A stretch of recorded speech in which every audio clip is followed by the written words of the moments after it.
on adding non-volatile solute in the solvent, on adding non-volatile solute in the solvent, vapor pressure of solution decreases, therefore freezing point also decreases. Then the difference in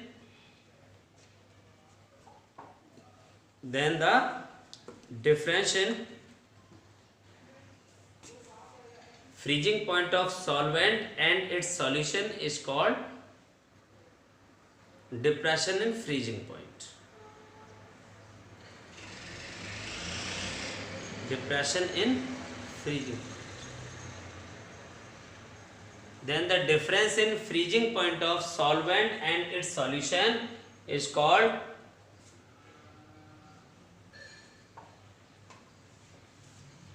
depression in freezing point.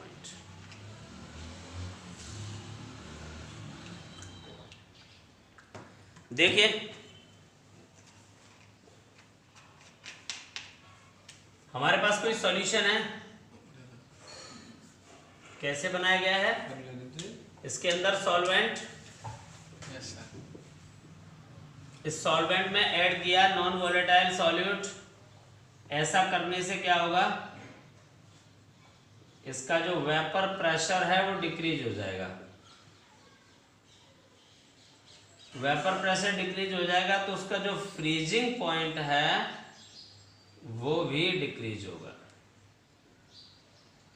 अब बात करते हैं कि ऐसा क्या relation है vapour pressure का freezing point से जिसकी वजह से वो डिक्रीज हो जाएगा। तो आप ये देखिए कि पहले जब पार्टिकल वेपर फेज में जा रहे थे तो सॉल्वेंट की जो थर्मल एनर्जी है, इस थर्मल एनर्जी को लेकर के इवेपोरेट होंगे। तो जब इस थर्मल एनर्जी को ये पार्टिकल्स लेके चले जाएंगे तो इसका टेम्परेचर लोअर्ड हो जाएगा और वो फ्रीज हो जाएगा। अब आपने क्या किया, नॉन वोलेटाइल सॉल्यूट ऐड कर दिया, तो अब number of particles vapour phase में जाने वाले डिक्रीज हो गए। तो जब number of particles vapour phase में नहीं जाएंगे तो इसकी थर्मल एनर्जी इसके अंदर ही रहेगी। इस थर्मल एनर्जी को बाहर निकालने के लिए आपको एक्स्ट्रा कूल करना पड़ेगा। तो जितना एक्स्ट्रा कूल करोगे उतना उसका जो फ्रीजिंग पॉइंट है वो लोअर हो जाएगा। सपोज करो पहले ये 0 डिग्री सेल्सियस पर हमारा वाटर फ्रीज होकर के आइस बना रहा था। मैंने इस वाटर में शुगर ऐड कर दिया। शुगर कैसा होता है, नॉन वोलेटाइल सॉल्यूट।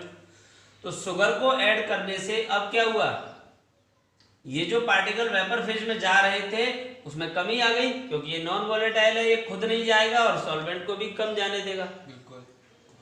तो अब पार्टिकल वेपर फेज में नहीं जाएंगे तो सॉल्वेंट की जो थर्मल एनर्जी है वो सॉल्वेंट के अंदर ही रहेगी। अब इस थर्मल एनर्जी को निकालने के लिए हमें एक्स्ट्रा कूल करना पड़ेगा। तो वैसे तो 0 डिग्री सेल्सियस पे फ्रीज हो रहा था, अब ये फ्रीज तब होगा जब इसकी थर्मल एनर्जी बाहर निकल जाएगी। तो इस थर्मल एनर्जी को निकालने के लिए मुझे 2 डिग्री एक्स्ट्रा ठंडा करना पड़ा। तो जो 0 डिग्री सेल्सियस पे जमना चाहिए था वो -2 डिग्री सेल्सियस पे जाके फ्रीज होगा। तो यही हमारा जो डिप्रेस हुआ है, पहले 0 पे था, अब कितने पे है, -2 पे। तो ये जो डिफरेंस आया है 2 डिग्री सेल्सियस का, यही अपना क्या है, depression in freezing point. Freezing point में कम होना, फ्रीजिंग पॉइंट कम हो गया। पहले जो 0 पे जम रहा था अब वो 0 से कम पे जमेगा। आप घर में देखो, कई बार ऐसा होता है कि हम लोग सोचते हैं कि आइसक्रीम घर पे ही बना लें। तो आइसक्रीम बनाने के लिए क्या करते हैं, हम पानी को अगर अपने फ्रीजर में रखते हैं तो वो जम जाता है। लेकिन अगर पानी में चीनी डाल करके, दूध मिला करके, कुछ ऐसा मसाले वसाले या जो ड्राई फ्रूट्स वगैरह मिला करके उसमें रख दें तो हम देखते हैं वो फ्रीजर की औकात से ज्यादा ठंडा करने पर भी वो जमता नहीं है। रीजन क्या है, पानी तो 0 डिग्री सेल्सियस पे जम जाता था, पर जब उसमें नॉन वोलेटाइल सॉल्यूट ऐड कर दिए तो उसका फ्रीजिंग पॉइंट लोअर्ड हो गया, एक लोअर हो गया ना। अब क्या है, इस टेम्परेचर पर हमारा फ्रीज उसे फ्रीज नहीं कर पाएगा, क्योंकि फ्रीजर का जो मैक्सिमम माइनस में पॉइंट होता है वो -5 या -6 तक होता है, और वो ठंडा होगा -13 या -14 पे। इतना टेम्परेचर वहाँ होता नहीं है और वो आइसक्रीम हमारी उस लेवल की हार्ड नहीं होती जैसे मार्केट से आती है। समझ गए। एक और एक्सपेरिमेंट आप कर सकते हैं कि मार्केट से आइसक्रीम की ब्रिक लाना, लेके आओगे तो हार्ड होगी, और आप अपने फ्रीजर में रख दो, फ्रिज के में, और जितनी उसकी औकात हो ठंडा करने की उतना कर दो, फिर भी आप देखना वो मेल्ट हो जाती है। मेल्ट हो जाती है। रीजन क्या है कि आइसक्रीम में ड्राई फ्रूट्स, जिलेटिन वगैरह ये नॉन वॉलेटाइल सॉल्यूट मिले हुए हैं, तो उसका जो फ्रीजिंग पॉइंट है वो डिप्रेस हो जाता है। तो फ्रीजिंग पॉइंट डिप्रेस हो गया तो जो उतना लो टेम्परेचर हमारे फ्रीजर में होता नहीं है, इसलिए वो उसे हार्ड नहीं कर पाता है। तो ये चीज क्लियर है आपको। Reason of depression in freezing point क्या हुआ कि on adding non volatile solute in the solvent, number of particles goes to the vapor phase decreases. That's why thermal energy of liquid remain in the solvent. To release this thermal energy we require extra cooling of the solution. That's why freezing point of solution is lower than freezing point of solvent. Let the freezing point of solvent is T naught. Freezing point of solvent is T naught, and freezing point of solution is Ts. तो बेटा ज्यादा किसका temperature होगा, T naught का या T S का? T naught का। T not ज्यादा है क्योंकि ये तो लोअर्ड हो गया ना उसमें। जी हाँ, तो depression in freezing point, depression in freezing point, depression difference आ गया delta, T temperature, F freezing. तो फ्रीजिंग पॉइंट के टेम्परेचर में कितना चेंज होगा, you can calculate by the difference of T naught minus T S. आपको याद होगा डेल्टा टी बी में हमने बताया था T S minus T naught, या उल्टा हो गया, T naught minus T S हो गया। क्लियर है? डेल्टा टी एफ क्या है? Depression in freezing point, depression in freezing point, और T naught freezing point of solvent, freezing point of solvent, T S freezing point of solution, freezing point of solution. ठीक है, तो ये जो difference है, difference in freezing point of solvent and solution is called depression in freezing point. इतना copy करो, फिर मैं रीजन बताऊंगा, फिर सबको और समझ में आ जाएगा। चलो कोई बात नहीं, अब आप लिखो reason of depression in freezing point on adding non-volatile solute in the solvent, vapor pressure of solution decreases, therefore number of particles goes to the vapor phase decreases.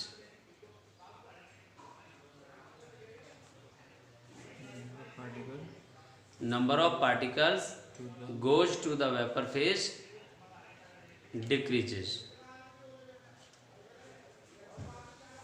Hence, thermal energy of solvent, thermal energy of solvent particle remain in it. Thermal energy of solvent particles remain in it. We require extra cooling. We require extra cooling. Thermal energy of solvent particles remain in it. That's why we require extra cooling. We require extra cooling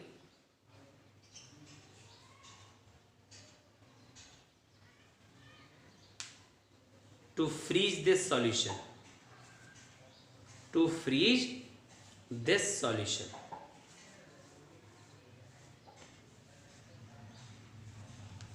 It is called,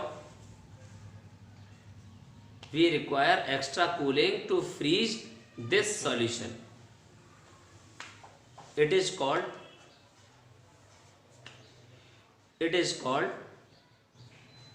depression in freezing point. It is called depression in freezing point. ठीक है, तो क्या बात बताई मैंने, हमारे पास ये solvent है, ठीक है, सॉल्वेंट वेपर फेज में इजीली चला जाता है, तो वेपर प्रेशर कैसा होगा इसका, हाई होगा, ठीक है। अब आपने नॉन वोलेटाइल सॉल्यूट ऐड कर दिया तो वेपर प्रेशर लोअर्ड हो गया इसका, है ना। अब जब वेपर प्रेशर लो हो गया तो क्या होगा, इसकी जो थर्मल एनर्जी है वो सॉल्यूशन में रहेगी, thermal energy remain in solution. To freeze this solution we require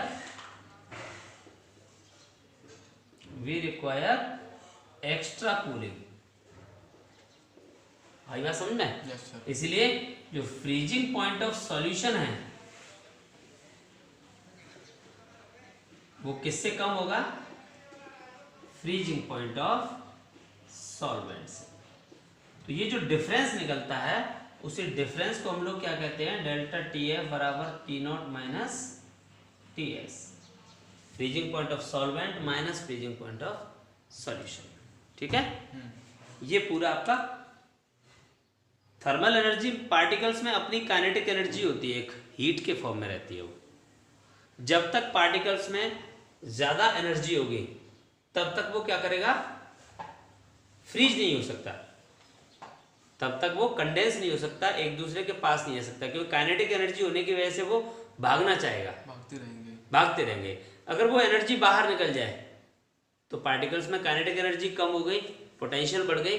potential होता है ड्यू टू इट्स पोजीशन, वो फिर अपनी पोजीशन पे फिक्स हो जाएगा, चलना फिरना बंद होगा, पार्टिकल पास आ जाएंगे और वो फ्रीज हो जाएगा। जब तक पार्टिकल्स में हीट एनर्जी रहेगी तब तक वो मूवमेंट करते रहेंगे, और जब तक वो मूवमेंट करेंगे तब तक फ्रीज नहीं हो सकेंगे। तो जरूरी है कि पहले वो एनर्जी बाहर निकाली जाए, ठंडा करने से एनर्जी बाहर आ जाती है। बिल्कुल ठीक है बेटा, ये चीज क्लियर है। yes, अब आप लिखिए, नोट कर लें, ये चाहो तो शॉर्टकट में लिख सकते हो, यहाँ से क्लियर है, समझ में आ जाएगा। हाँ बच रही है। एल्कोहल वोलेटाइल होता है, बहुत ज्यादा वोलेटाइल है, वाटर से भी ज्यादा है।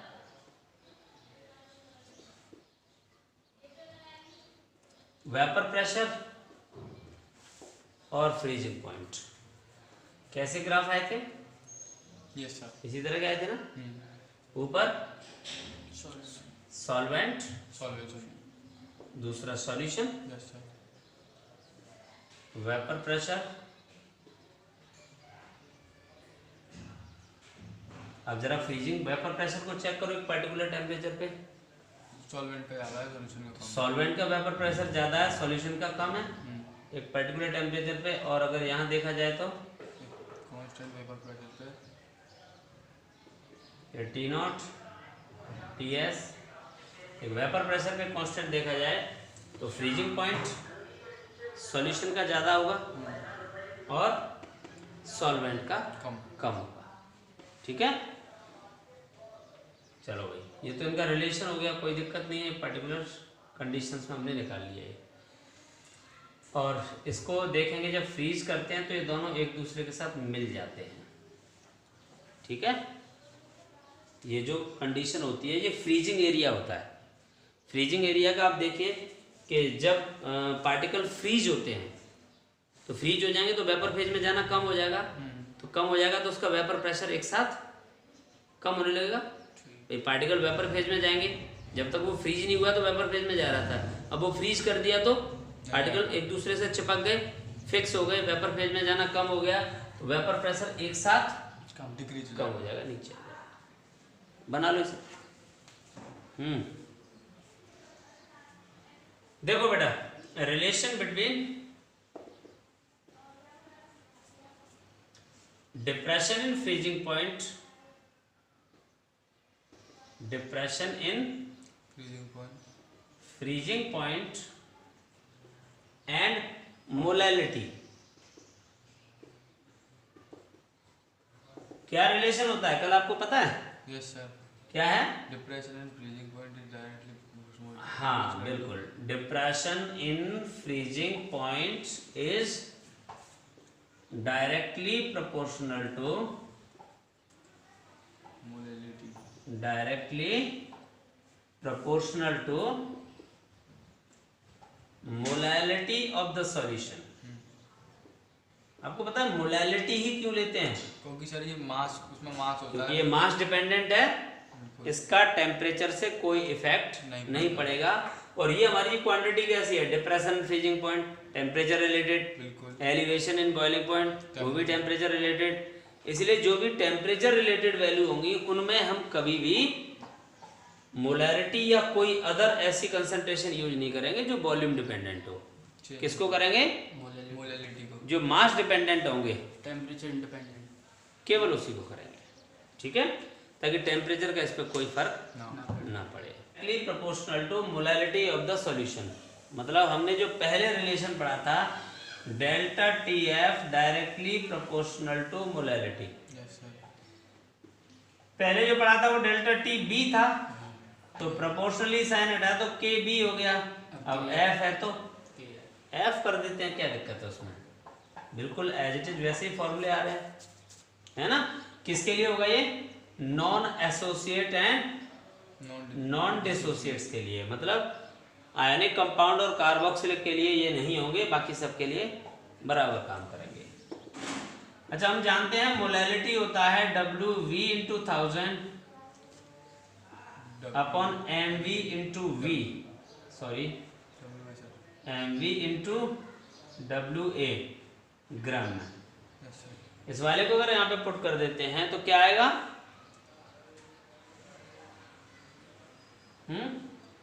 डेल्टा टी एफ बराबर के एफ और मोलैलिटी की जगह पे वैल्यू पुट कर देंगे W V into 1000 upon M V into W A. याद होगा कल भी हमने यही फॉर्मूला निकाला था। कल इस फॉर्मूले में क्या था? के एफ की जगह पे के वी था, डेल्टा टी एफ की जगह पे डेल्टा टी वी, बाकी पूरा सेम है, ठीक है। तो ये सारे किसके लिए? Non associate and non dissociate. अगर एसोसिएशन या डिसोसिएशन होगा तो क्या करना होगा इन सब में? Went factor. जी हाँ बिल्कुल। तो डेल्टा टी एफ है क्या यहाँ पे? डिप्रेशन इन फ्रीजिंग पॉइंट, किसके बराबर होता है? T naught minus T S. W V mass of solute, M B molar mass of solute, W A mass of solvent, बाकी सब तो के एफ। कल हमने के एफ का नाम निकाला था, याद है?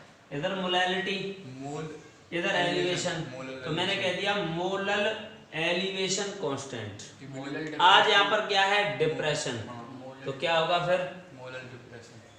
Molal depression constant, molal depression constant, या और क्या नाम होगा इसका? Cryoscopic constant. उसका एबिलियोस्कोपिक था, ठीक है बेटा। Yes sir. के बी का नाम होता है एबिलियोस्कोपिक और के एफ का होता है क्रायोस्कोपिक कांस्टेंट। इतना कॉपी करो, आगे बताते हैं। अगर ये एसोसिएट और डिसोसिएट के लिए होगा तो यहाँ पर क्या आ जाएगा? Vento factor I, yes sir. ठीक है। यहाँ पर आ जाएगा आई कब? एसोसिएट और डिसोसिएट के लिए।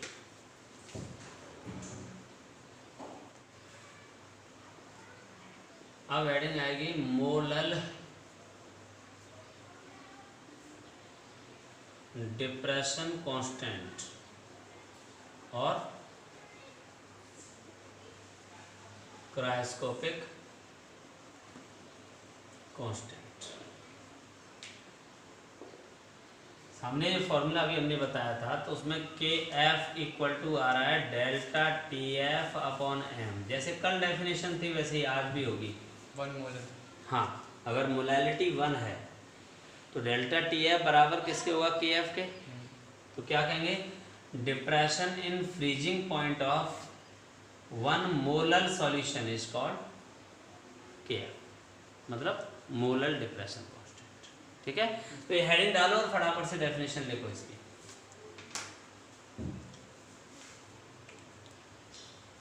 हाँ लिखिए, depression in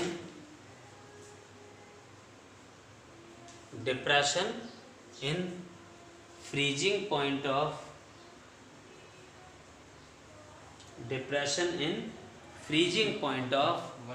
one molar solution.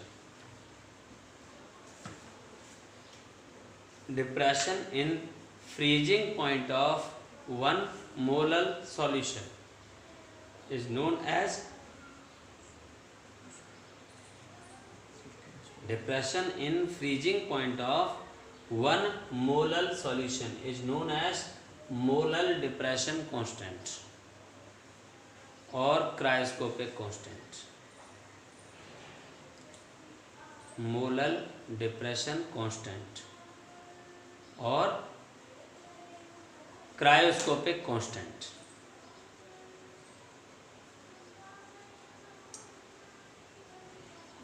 It is denoted by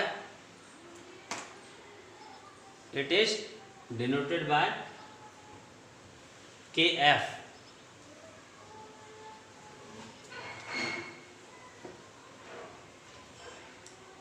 It is denoted by KF and its unit is, देखो ऊपर टेम्परेचर के लिए केल्विन, नीचे मोलैलिटी मोल पर केजी, केजी ऊपर चला जाएगा, kelvin kilogram mole inverse.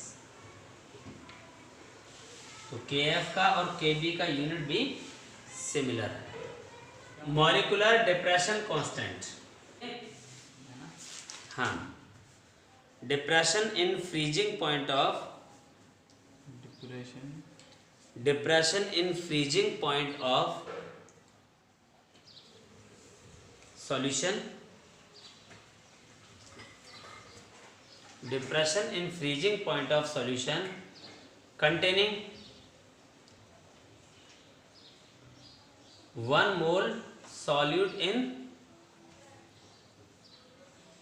100 gram solvent,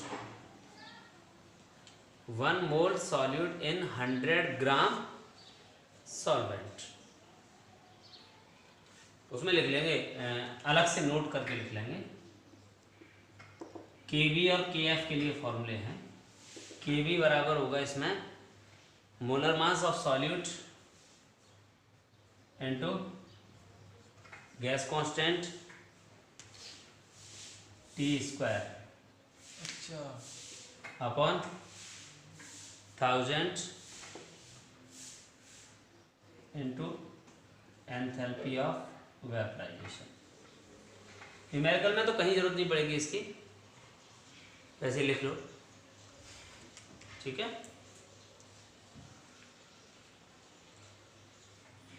M है इसमें मोलर, क्या कहते हैं उसे, molecular mass of solvent. M A कर देता हूं मैं, तो हम लोग वही लिखते आए हैं, ए और B. M A are molecular mass of solvent, हाँ जी। और ये टी नॉट का स्क्वायर करें, सॉल्वेंट हम अपना टी नॉट लिख रहे हैं ना, हम अपने टर्म में लिखेंगे, बाकी सब सही है। आर गैस कांस्टेंट है, तो गैस कांस्टेंट की वैल्यू डेल्टा एच भी है मोलर एंथैल्पी ऑफ वेपराइजेशन।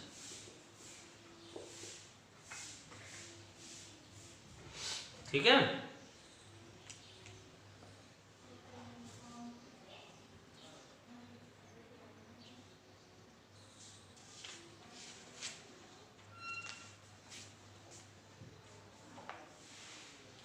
अच्छा के एफ के लिए बना के दिखाना है इसका फॉर्मूला।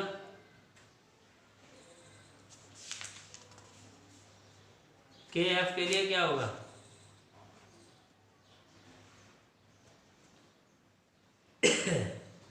पक्की बात है।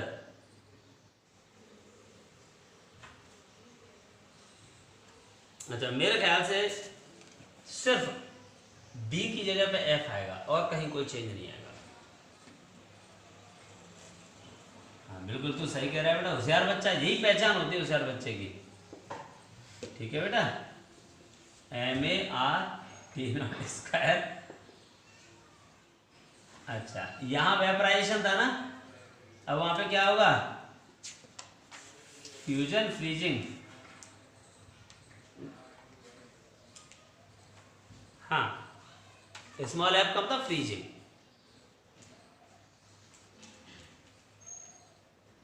स्मॉल एम ए है ना, MA molar mass of solvent.